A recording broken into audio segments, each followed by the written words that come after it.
So remember in the last video I said that was going to be the last 3DS video for a while? I lied. Today we're going to look at my top 10 3DS games with a twist. No Mario, no Zelda, no Pokemon.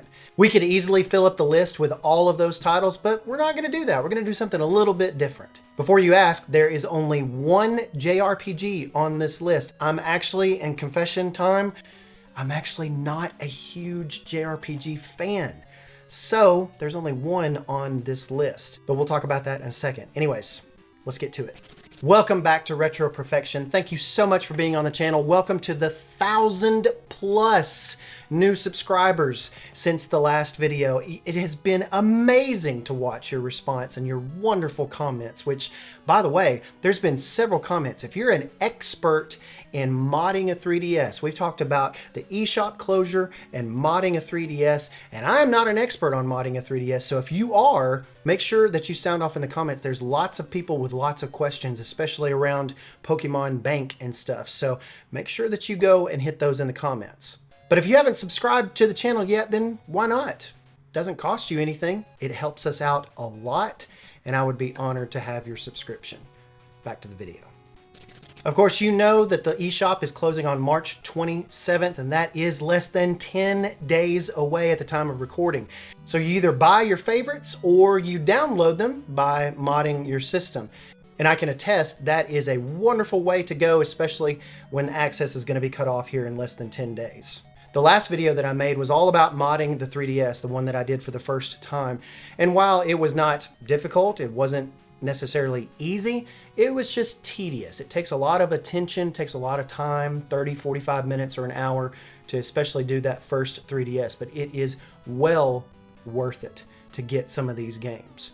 Now, I do want to say, this is not a general top 10. This is not a top 10 list of all time. This is Chad's top 10. And I want to make sure that you understand that. And also, just a reminder, no Mario, no Zelda, no Pokemon. We could easily fill up the list with those. We're not going to do that. This is my top 10. Let's go. Number 10 is Liberation Maiden. This is a full-scale 3D shooter, and it's a lot of fun. It has a ton of action and kind of plays like a Gundam Breaker game, if you ever played one of those on the Vita. But there's a lot of dialogue in this game, but it's got a neat story. It's very well voiced. The story is pretty neat. You should give this shooter a shot.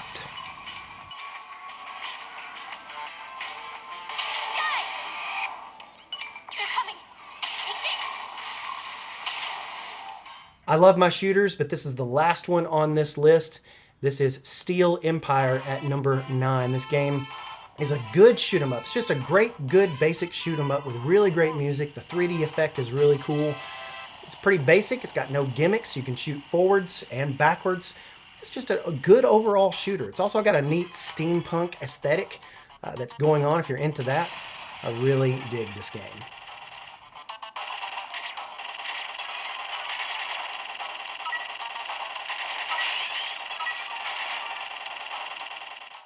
At number 8, Shantae is a popular platforming series dating all the way back to the Game Boy Color. And this one is the best in the series, in my opinion. This is Shantae and the Pirate's Curse. It has a cool story, but it has even better platforming. They've got some mechanics in here where you can buy things and upgrade stuff. It's just a really cool little platformer. Now, my number 7 pick is sort of cheating. And it's actually a collection of games, and it actually includes some of the things that I said were not on this list, like Mario and Zelda, but you'll see what it is. It's the 3D Classics series, and these include some really great NES and Genesis games from back in the day that actually look incredible with these 3D backgrounds. And if you've ever not played them with 3D on, if you have a 2DS, you can still get these and still play these no problem. They'll have updated backgrounds for you, but games like Excitebike and Space Harrier, especially in 3D with the 3D effect that Space Harrier has, really shine on the 3DS. So make sure that you pick some of these up. Number 6 does not really need any kind of introduction. It's been around for a long, long time. It's one of my all-time favorite games. Star Fox 64 3D. Of course, this is the remastered version in 3D from the Nintendo 64 version that came out almost 25 years ago at this point. This is a classic, and it is great playing in handheld mode on the 3DS. Number 5 is the Box Boy series, specifically the first one. Need I say more about this awesome little series? This is an addictive little puzzle platformer, so simple. It's black and white, but it's got really neat sound design.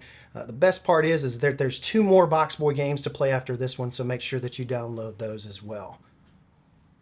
The 4th on the list, number 4, surprised even myself.